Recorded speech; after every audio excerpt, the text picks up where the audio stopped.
6천억. 모로코 최상위 1% 가문의 상속녀로 태어난 사미라 엘파시. 자신보다 29살이나 많은 한국인 선장과 결혼을 선택한 이유는 무엇이었을까요? 더욱 놀라운 것은 그 한국인 남성이 사미라의 아버지보다도 2살이나 더 많았다는 사실입니다. 모로코는 북아프리카의 진주라 불리는 나라입니다. 대서양과 지중해가 만나는 이곳에서 역사적으로 아랍과 유럽의 문화가 공존해 왔습니다. 특히 카사블랑카와 탕헤르 같은 해안 도시들은 세계적인 부호들의 휴양지로 이름이 높습니다. 16살의 나이에 모로코에서 거의 유일한 여성 모델로 데뷔해 화려한 삶을 살았던 6천억 상속녀인 그녀가 29살이나 많은 한국 남자와 결혼하게 된 실제 사연. 이제 사미라의 목소리로 그녀의 놀라운 인생 여정을 들어보겠습니다. 저는 모로코 카사블랑카에서 태어났습니다. 저희 가문은 모로코 최상위 1% 내에서도 손꼽히는 부유층이었죠. 아버지는 대형 무역회사를 운영하셨고 북아프리카 전역과 유럽 사이의 무역을 주도하는 인물이었습니다. 어머니는 프랑스 출신으로 젊은 시절 패션 모델이셨어요. 저는 그들의 외동딸로 태어나 어릴 때부터 모든 관심과 사랑을 받으며 자랐습니다. 우리 집 정원은 마치 작은 궁전 같았어요. 여름이면 지중해에 시원한 바람이 불어오고 겨울에도 따뜻한 햇살이 가득했죠. 16살 때 모델로 데뷔했습니다. 사실 당시 모로코에서는 여성이 모델로 활동하는 것이 흔치 않았어요. 이슬람 문화권이다 보니 여성이 얼굴을 드러내고 패션쇼에 서는 것은 꽤 파격적인 일이었죠. 하지만 저희 가문의 배경과 아버지의 영향력, 그리고 어머니가 프랑스인이라는 배경 덕분에 저는 그런 기회를 얻을 수 있었습니다. 모로코 여성 모델 시장의 90%는 사미라가 차지한다라는 말이 있을 정도였어요.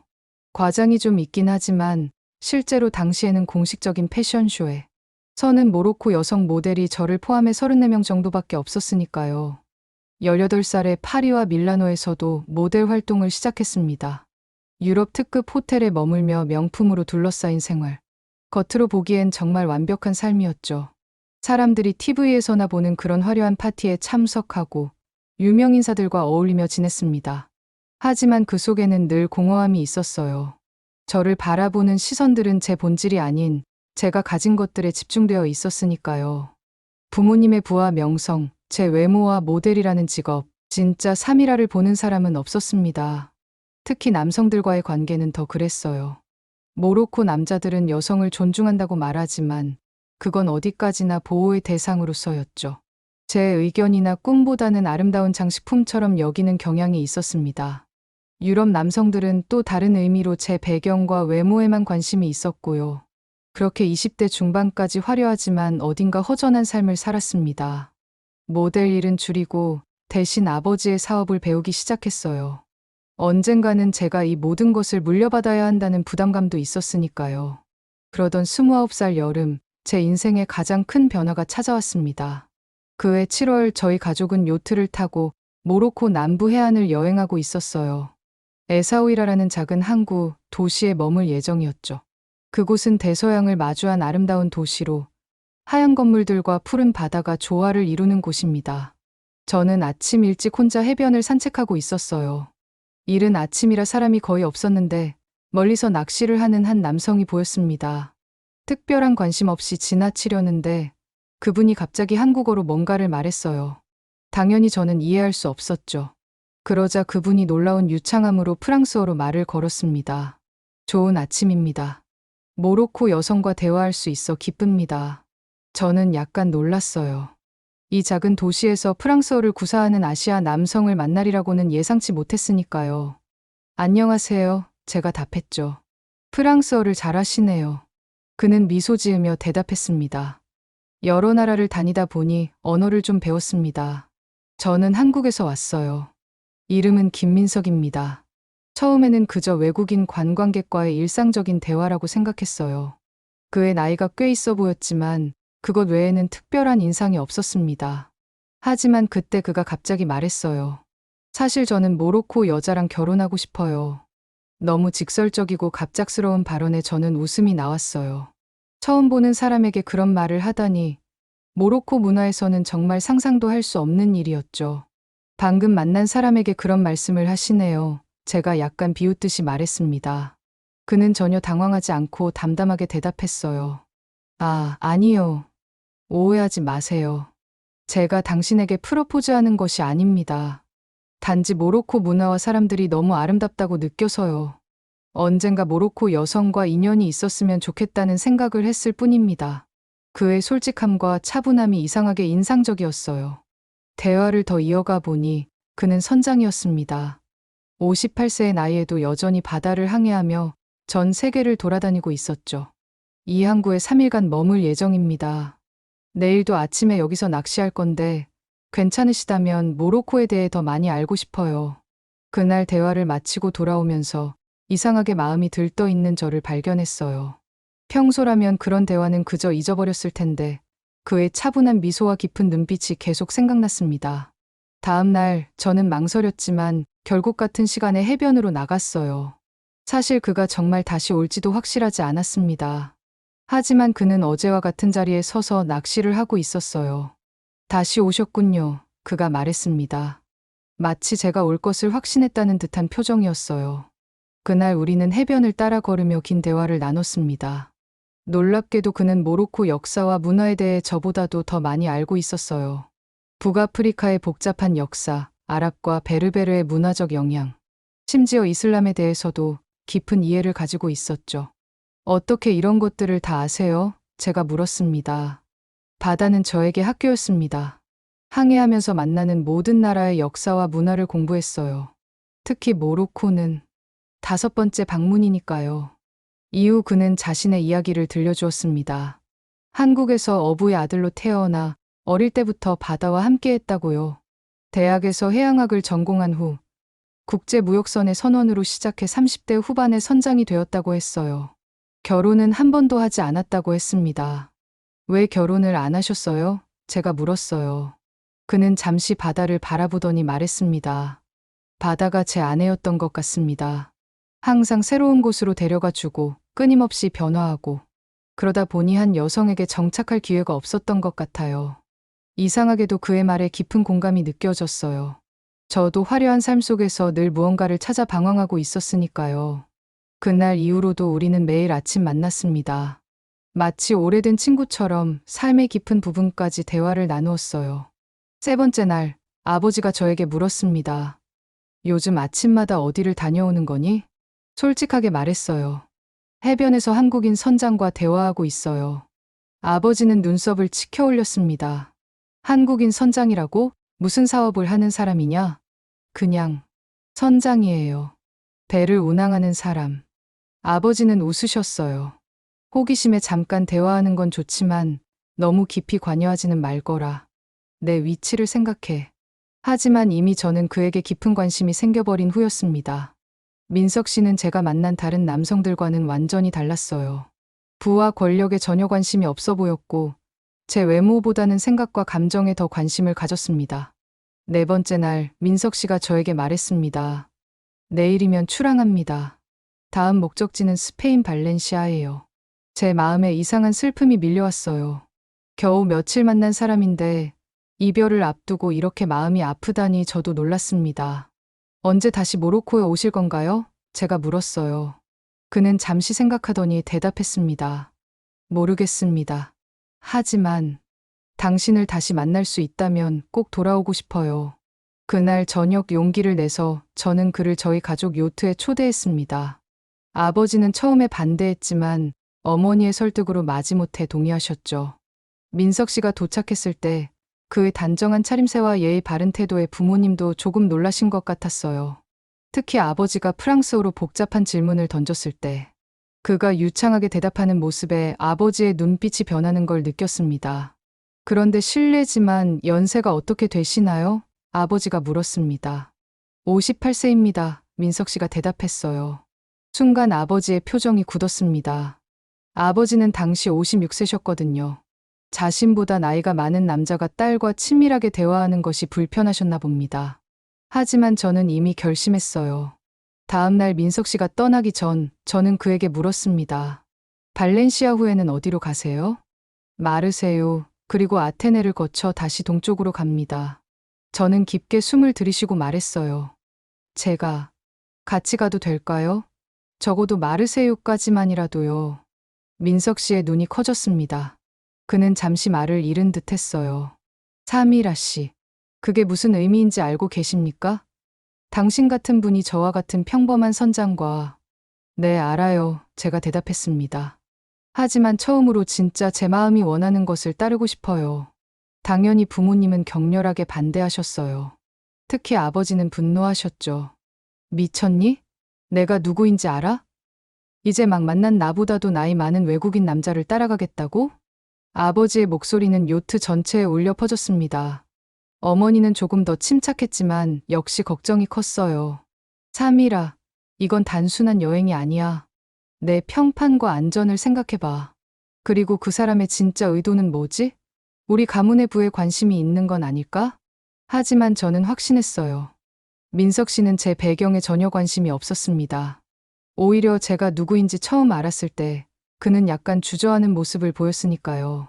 결국 타협점을 찾았습니다.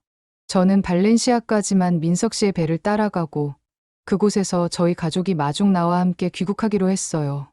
그것은 저에게 주어진 일주일의 시간이었습니다. 일주일만이야, 아버지가 경고했어요. 그리고 매일 전화해. 무슨 일이 생기면 즉시 데리러 갈 테니까. 떠나는 날, 제 마음은 설렘과 두려움으로 가득했습니다. 평생 보호받으며 살아온 저였기에 처음으로 진짜 모험을 떠나는 기분이었죠. 민석 씨의 배는 제가 상상했던 것보다 훨씬 소박했어요.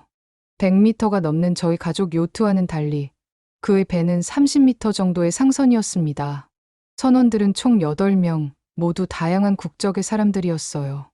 이 배가 부족해 보일 수도 있겠네요. 민석 씨가 미안한 듯 말했습니다. 아니에요. 오히려 더 진짜 같아요. 제가 대답했어요. 첫날은 적응하기 힘들었습니다. 좁은 선실, 흔들리는 배, 제한된 물 사용량. 모든 것이 낯설었죠. 하지만 이상하게도 불만은 없었어요. 오히려 새로운 경험에 가슴이 뛰었습니다. 저녁이면 선원들이 모여 각자의 나라 음식을 만들어 함께 나눠 먹었어요. 필리핀 선원이 만든 아도보, 이집트인의 코샤리, 그리고 민석 씨가 준비한 김치찌개. 우리 배의 전통입니다. 민석 씨가 설명했어요. 국적과 문화는 다르지만 음식을 나누면 하나의 가족이 됩니다. 그 말이 제 마음에 깊이 와닿았어요. 저희 가문의 화려한 파티에서는 결코 느낄 수 없었던 따뜻함이 있었으니까요. 바다 위에서 보낸 둘째 날, 민석 씨가 저에게 배의 조종법을 가르쳐 주었습니다. 그의 손이 제 손 위에 얹혀져 방향타를 잡는 순간 가슴이 두근거렸어요. 바다는 항상 정직합니다. 그가 말했어요. 당신이 진심으로 대하면 바다도 당신을 받아들여요. 셋째 날, 큰 폭풍이 몰아쳤습니다. 저는 공포에 떨었지만 민석 씨는 침착하게 배를 조종했어요. 높은 파도와 거센 바람 속에서도 그의 표정에는 두려움이 없었습니다. 30년 넘게 항해했지만 아직 바다는 저를 놀라게 해요. 폭풍이 지나간 후 그가 말했습니다. 삶도 그렇죠. 예측할 수 없지만 그래서 아름다운 겁니다. 다섯째 날 저는 깨달았어요. 제가 이 사람을 사랑하고 있다는 사실을요. 그건 제가 이전에 느껴봤던 어떤 감정과도 달랐습니다. 화려함이나 부에 대한 열망이 아닌 순수한 영혼의 끌림이었어요. 민석 씨, 제가 당신을 좋아하는 것 같아요. 별을 바라보며 제가 말했습니다. 그는 잠시 침묵했어요. 그리고 조용히 대답했습니다. 저도 당신을 좋아합니다, 사미라 씨. 하지만 우리는 너무 다른 세계에 살고 있어요. 그게 왜 중요한가요? 당신은 아직 젊고 앞으로 더 많은 것을 경험해야 해요. 저는 이제 인생의 황혼기에 접어든 사람입니다. 제 마음을 결정하는 건 저예요. 제가 단호하게 말했습니다. 그날 밤 우리는 처음으로 키스했어요. 별빛 아래 바다의 소리를 배경으로. 제 인생에서 가장 아름다운 순간이었습니다. 여섯째 날 우리는 발렌시아에 도착했어요. 약속대로 부모님은 그곳에서 저를 기다리고 계셨습니다. 아버지의 표정은 여전히 굳어 있었어요. 이제 집에 갈 시간이다. 아버지가 말했습니다. 제가 망설이는 모습을 본 어머니가 물었어요. 사미라, 무슨 일이 있었니? 그 순간 저는 결심했습니다. 저 한국에 가보고 싶어요. 부모님의 표정이 경악으로 변했습니다. 무슨 말도 안 되는 소리를 하는 거니? 아버지가 분노에 찬 목소리로 물었어요. 민석 씨의 나라를 보고 싶어요. 그의 삶을 이해하고 싶어요. 긴 논쟁 끝에 아버지가 최후 통첩을 던졌습니다. 좋다. 그렇게 그 사람의 삶이 궁금하다면 직접 체험해봐라. 3개월. 그 시간 동안 내가 감당할 수 있는지 보자. 우리의 지원 없이 그 사람의 실제 생활 방식대로 살아봐라. 그것은 일종의 시험이었어요. 아버지는 제가 불편함을 견디지 못하고 곧 돌아올 것이라 확신했던 거죠. 하지만 저는 그 도전을 받아들였습니다. 좋아요. 3개월 후에 만나요, 아버지. 민석 씨는 이 모든 상황을 지켜보며 당혹스러워했어요. 사미라 씨, 저 때문에 가족과 갈등이 생기는 건 원치 않습니다. 제 삶은 당신이 상상하는 것보다 훨씬 소박해요. 그게 제가 알고 싶은 거예요. 제가 대답했습니다. 진짜 삶이 어떤 건지 경험해보고 싶어요. 그렇게 저는 민석 씨와 함께 한국으로 떠나기로 했습니다. 부모님은 걱정을 숨기지 않으셨지만 더 이상 막지는 않으셨어요. 어머니는 마지막에 저를 꼭 안아주셨습니다. 내 마음을 따르렴. 하지만 언제든 돌아오고 싶으면 우리는 항상 여기 있을 거야. 2주 후 우리는 한국 부산에 도착했습니다. 비행기에서 내려 처음 본 한국은 제가 상상했던 것과는 많이 달랐어요. 현대적인 건물들과 바쁘게 움직이는 사람들. 하지만 여전히 낯선 문화와 언어에 약간 두려움이 느껴졌습니다. 여기가 당신의 나라군요. 제가 말했어요. 민석 씨는 미소를 지으며 대답했습니다. 제 집은 좀 더 북쪽에 있어요. 작은 어촌 마을이죠. 택시를 타고 이동하는 동안 저는 창밖을 계속 응시했어요. 부산의 바다와 산, 그리고 도시 풍경. 모로코와는 완전히 다른 세계였습니다. 2시간 정도 이동한 후 우리는 작은 어촌 마을에 도착했어요. 민석 씨의 집은 바다가 보이는 언덕 위에 있었습니다. 2층짜리 소박한 주택이었죠. 제 집입니다. 그가 말했어요. 화려하지는 않지만 바다가 보이는 곳이에요. 집 안으로 들어서자 소박하지만 정갈한 내부가 눈에 들어왔습니다. 필요한 가구만 있고 창문은 모두 바다를 향해 있었어요. 벽에는 그가 항해했던 여러 나라의 사진들이 걸려 있었습니다. 당신의 방입니다. 그가 2층의 방 하나를 가리키며 말했어요. 제 방은 1층이에요. 불편하시면 언제든지 말씀해 주세요. 그의 배려에 감동했습니다. 그는 제 결정을 존중하면서도 제가 편안하게 지낼 수 있도록 공간을 마련해 주었어요. 첫날 저녁, 그는 직접 한국 음식을 준비했습니다. 된장찌개, 김치, 그리고 여러 반찬들. 처음 접하는 맛이었지만 이상하게도 친숙하게 느껴졌어요. 맛있어요. 제가 말했습니다. 당신이 요리도 잘하시네요. 바다에서는 스스로 해야 하는 일이 많습니다. 그가 웃으며 대답했어요. 30년 넘게 선장으로 일하다 보니 요리도 배우게 되었죠. 식사 후 우리는 테라스에 앉아 바다를 바라보았습니다.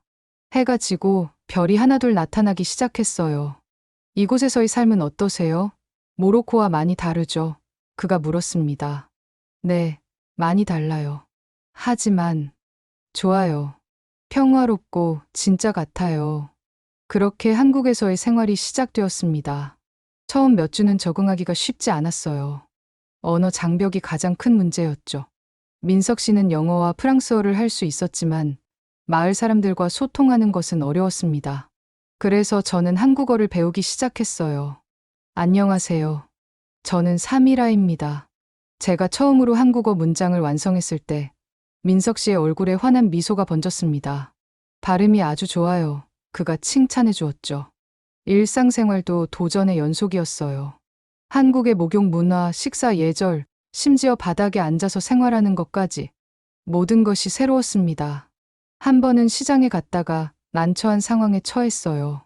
판매자가 저에게 빠른 한국어로 무언가를 물었는데 저는 한마디도 이해하지 못했거든요. 당황해서 서 있는데 옆에 있던 할머니가 저를 도와주셨습니다. 외국에서 왔어요? 할머니가 천천히 물으셨어요. 제가 고개를 끄덕이자 할머니는 웃으시며 말씀하셨습니다. 괜찮아요. 천천히 배우면 돼요. 그 순간 낯선 곳에서도 따뜻함을 느꼈습니다. 화려한 사교계에서는 결코 경험하지 못했던 진정한 인간적 교류였어요. 민석 씨는 제가 한국 생활에 적응할 수 있도록 인내심을 갖고 도와주었습니다. 그는 결코 서두르지 않았고 제가 실수해도 비웃지 않았어요. 오히려 제 노력을 항상 칭찬해 주었죠. 한국 음식 만드는 법도 알려주세요. 제가 부탁했어요. 그래서 우리는 함께 김치찌개를 만들었습니다. 그의 손길은 요리할 때도 배를 조종할 때처럼 안정적이었어요. 모든 일에 최선을 다하는 그의 모습이 더욱 매력적으로 느껴졌습니다. 그러나 가장 큰 도전은 문화적 차이였습니다. 어느 날 저는 모로코에서처럼 화려하게 차려입고 마을을 산책했어요. 사람들의 시선이 부담스러웠습니다. 나중에 민석 씨가 조심스럽게 말해주었어요. 여기서는 좀 더 소박하게 입는 게 편할 수도 있어요. 사람들이 화려한 옷에 익숙하지 않아서 처음에는 섭섭했지만 곧 이해하게 되었습니다.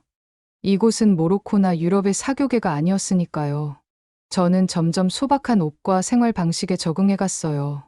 한 달쯤 지났을 때 비가 많이 오는 날이 있었습니다. 저희는 작은 우산 하나를 함께 쓰고 시장에 갔어요. 그때 민석 씨가 말했습니다. 사미라 씨, 한국에서의 생활이 힘들지 않나요? 불편한 점이 많을 텐데. 제가 대답했어요. 처음에는 많이 힘들었어요. 하지만 이제는 이상하게도 평화로워요.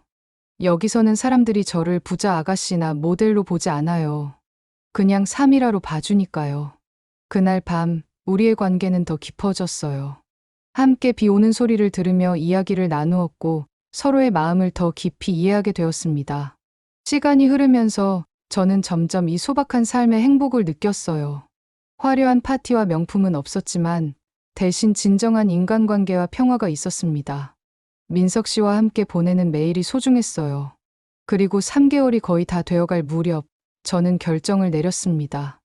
민석 씨, 당신과 결혼하고 싶어요. 그의 눈이 놀라움으로 커졌어요. 사미라 씨, 정말입니까? 제가 당신에게 줄 수 있는 것이 많지 않은데 당신이 저에게 주신 것은 그 어떤 부와도 바꿀 수 없어요. 진정한 사랑과 존중이니까요. 그래서 우리는 결혼을 결심했습니다. 하지만 그 전에 부모님께 알려야 했어요. 전화로 부모님께 결혼 소식을 전했을 때 처음에는 침묵이 이어졌어요. 그리고 아버지의 목소리가 들려왔습니다. 정말 확신하는 거니? 그 사람과의 삶이 내가 원하는 것이 맞아? 네, 아버지. 제 인생에서 가장 확신하는 결정이에요. 결국 부모님은 한국으로 오셨어요. 민석 씨와 저희 생활을 직접 보고 싶으셨던 거죠. 어머니는 비교적 금방 받아들이셨지만 아버지는 여전히 의심의 눈초리였습니다. 내 남편 될 사람이 나보다도 나이가 많다는 게 아직도 이상하구나, 아버지가 말씀하셨어요. 그날 저녁 민석 씨는 정성스럽게 한국 음식을 준비했습니다. 그리고 부모님께 자신의 진심을 전했어요. 저는 사미라를 진심으로 사랑합니다. 비록 제가 나이가 많고 부유하지는 않지만 제 남은 인생을 그녀의 행복을 위해 바치겠습니다. 민석 씨의 진심 어린 말과 태도에 아버지의 표정이 조금씩 누그러졌습니다. 특히 그가 배에서의 경험과 세계 각국의 문화에 대해 이야기할 때 아버지는 점점 흥미를 보이셨어요. 일주일 후 부모님은 우리의 결혼을 받아들이셨습니다.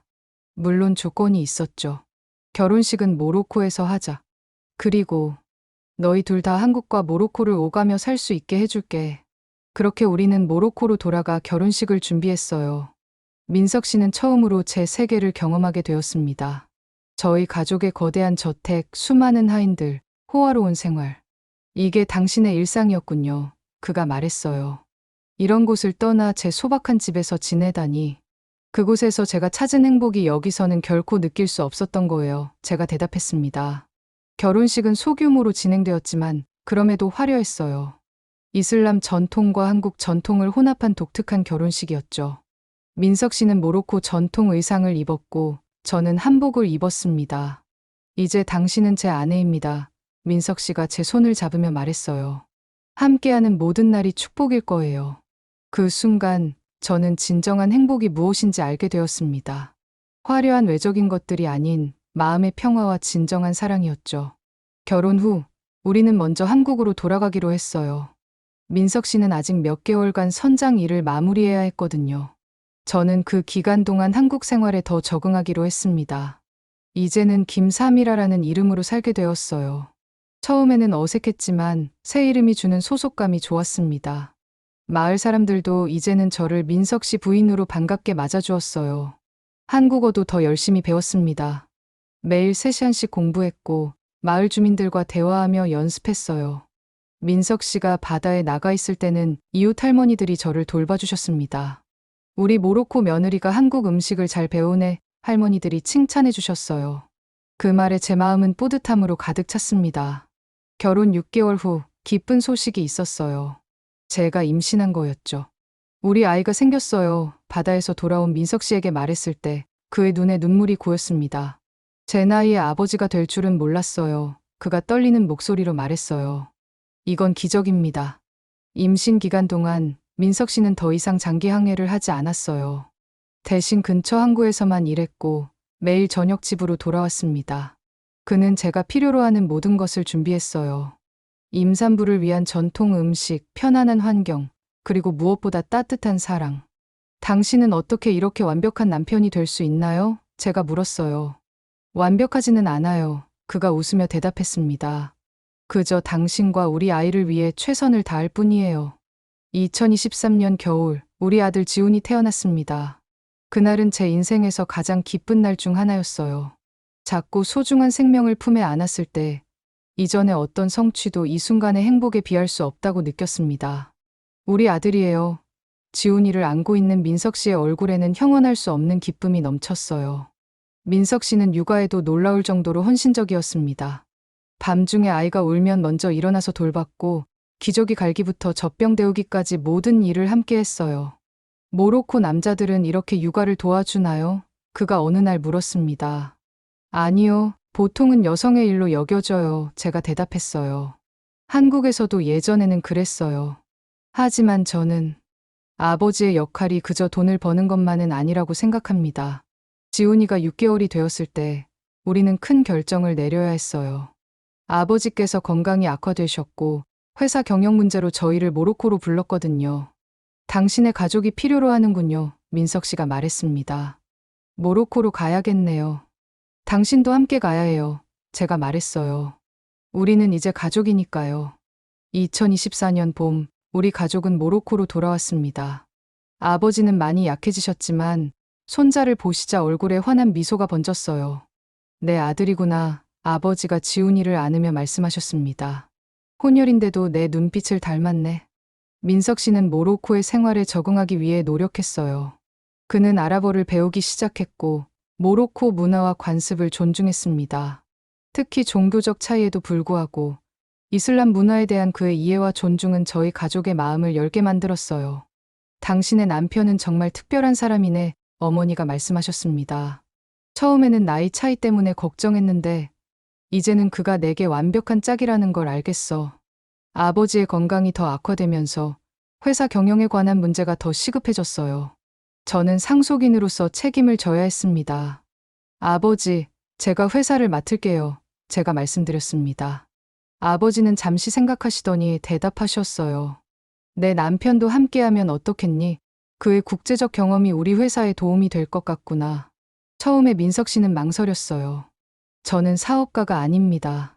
평생 바다에서만 살았는데 당신의 경험이 중요해요. 제가 말했습니다. 당신은 세계 각국을 다니며 많은 것을 보고 배웠잖아요. 그렇게 민석 씨는 저희 가족 사업의 국제거래 부문을 돕기 시작했습니다. 그의 정직함과 성실함, 그리고 다양한 문화에 대한 이해는 큰 자산이 되었어요. 아버지는 처음에는 나이 든 사위를 보고 냉담했지만 민석 씨의 성실함과 책임감, 말없이 가족을 존중하는 태도에 점점 감복하셨습니다. 내가 선택한 남자라면 나도 신뢰하마, 아버지가 어느 날 말씀하셨어요. 그 말은 저에게 큰 위안이 되었습니다. 우리는 카사블랑카의 고급 주택가에 정착했어요. 물론 모로코의 저택은 한국의 소박한 집과는 비교할 수 없이 컸지만 민석 씨는 그곳에서도 자신만의 공간을 찾았습니다. 특히 테라스에서 바다를 바라보는 시간을 좋아했어요. 지훈이는 국제학교에 다니기 시작했습니다. 한국어, 아랍어, 프랑스어를 모두 배우는 특별한 아이로 자라고 있었어요. 우리 아들은 3가지 문화를 모두 가진 행운아예요. 민석 씨가 자랑스럽게 말했습니다. 한국과의 연결도 유지했어요. 1년에 23번은 꼭 한국을 방문했습니다. 특히 민석 씨의 고향 마을에 가서 바다를 보고 친구들을 만나는 시간은 우리 가족에게 소중했어요. 아빠 고향이 좋아요. 5살이 된 지훈이가 말했습니다. 바다가 모로코랑 달라요. 민석 씨는 모로코에서도 자신만의 일을 찾았어요. 은퇴 후에는 소형 요트 학교를 열어 젊은이들에게 항해를 가르쳤습니다. 그의 학교는 곧 유명해졌고 유럽에서도 배우러 오는 사람들이 생겼어요. 당신이 행복해 보여요. 제가 어느 날 말했습니다. 네, 행복합니다. 그가 대답했어요. 제 인생의 황혼기에 이런 선물을 받을 줄은 몰랐어요. 사랑하는 아내, 소중한 아들, 그리고 새로운 삶. 그렇게 15년이 흘렀습니다. 지금 저는 44세, 민석 씨는 73세가 되었어요. 우리의 아들 지훈이는 이제 14살이 되어 자신만의 꿈을 가진 청소년으로 성장했습니다. 저는 아버지의 뒤를 이어 회사를 성공적으로 경영하고 있어요. 민석 씨의 조언과 국제적 안목은 회사가 더 넓은 시장으로 진출하는 데 큰 도움이 되었습니다. 민석 씨는 나이가 들었지만 여전히 건강하고 활기차요. 요트 학교는 아들 지훈이가 주말에 돕고 있고 그것이 아버지와 아들의 특별한 유대를 형성해주고 있습니다. 우리 가족은 두 문화 사이에서 아름다운 균형을 이루며 살고 있어요. 집에서는 한국 음식과 모로코 음식을 모두 즐기고 두 나라의 명절을 모두 지내죠. 설날에는 한국 전통 방식으로 차례를 지내고 라마단이 끝날 때는 이드 축제를 즐깁니다. 물론 삶이 항상 순탄했던 것은 아니에요. 가끔은 문화적 차이로 인한 오해와 갈등도 있었습니다. 또 나이 차이 때문에 걱정되는 순간도 있었죠. 특히 민석 씨가 한번 크게 아팠을 때는 정말 두려웠어요. 저를 두고 먼저 가시면 안 돼요. 제가 눈물을 흘리며 말했습니다. 그가 약한 목소리로 대답했어요. 걱정 마세요. 아직 우리 지훈이가 자라는 모습을 더 봐야 하니까요. 다행히 그는 회복되었고 그 이후로 더욱 건강에 신경 쓰고 있습니다. 매일 아침 요가를 하고 지중해식 식단을 유지하고 있어요. 가끔 사람들이 우리 부부를 보고 이상하게 생각할 때도 있습니다. 특히 모로코 사회에서는 우리의 나이 차이가 여전히 화제가 되곤 해요. 하지만 우리는 그런 시선에 더 이상 개의치 않습니다. 가끔 사람들이 당신을 제 아버지로 오해하기도 하죠. 제가 장난스럽게 말하면 민석 씨는 웃으며 대답해요. 그럴 수도 있죠. 하지만 중요한 건 우리가 서로를 어떻게 생각하느냐니까요. 어떤 사람들은 제가 돈 때문에 가문의 상속녀 지위를 포기하지 않았다고 오해하기도 합니다. 하지만 사실은 그 반대예요. 저는 진정한 행복이 무엇인지 민석 씨를 통해 배웠고 물질적인 것보다 더 중요한 가치가 있다는 것을 깨달았습니다. 이것 봐요. 우리가 처음 한국에 갔을 때 사진이에요. 제가 오래된 사진을 가리키며 말했습니다. 그때 당신은 모든 것이 낯설었죠. 민석 씨가 웃으며 말했어요. 네. 하지만 그때가 제 인생에서 가장 중요한 시간이었어요. 진짜 제 자신을 찾은 시간이었으니까요. 최근에는 지훈이의 미래에 대해 생각하고 있어요. 그 아이는 한국과 모로코 두 문화 속에서 자라났습니다. 때로는 정체성의 혼란을 느끼기도 하지만 우리는 그것이 오히려 그의 강점이 될 거라고 믿습니다. 아빠, 저는 나중에 어느 나라에서 살아야 할까요? 지훈이가 어느 날 물었어요. 민석 씨는 아들의 어깨에 손을 얹으며 대답했습니다. 너는 두 세계에 모두 속해 있단다. 그건 제한이 아니라 자유야. 내가 원하는 곳 어디서든 살 수 있고 두 문화의 아름다움을 모두 품고 살아갈 수 있어. 올해로 우리는 결혼 15주년을 맞이했습니다. 인터뷰 형식의 영상을 찍으며 기자가 물었어요. 모로코의 상속녀로서 당신보다 29살이나 많은 한국인과 결혼한 것을 후회한 적은 없나요?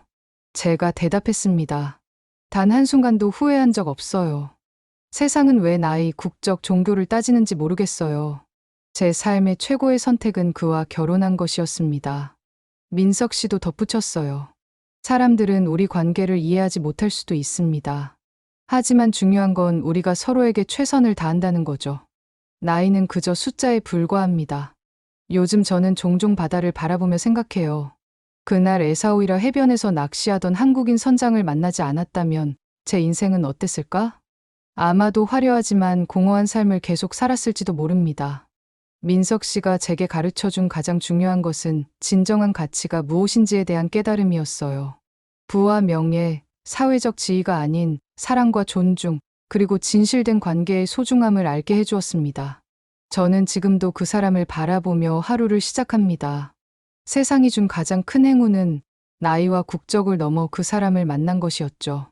모로코 6천억 상속녀였던 저에게 진정한 부는 결국 마음의 평화와 진실된 사랑이었습니다. 그리고 그것은 어떤 금액으로도 살 수 없는 것이죠. 부와 명예, 화려한 삶을 뒤로하고 29살 연상의 한국인 선장을 선택한 모로코 상속녀 사미라의 이야기였습니다. 그녀가 선택한 것은 부가 아니라 사랑이었습니다. 그러나 그 사랑은 그녀에게 부와 가족, 삶의 진짜 가치를 모두 안겨주었습니다. 이 이야기는 지금 우리에게 진짜 중요한 것이 무엇인지 묻고 있습니다. 나이, 국적, 배경을 넘어 진정한 인연이 주는 행복의 가치를, 그리고 때로는 가장 예상치 못한 선택이 가장 아름다운 인생을 만들어낸다는 사실을 말이죠.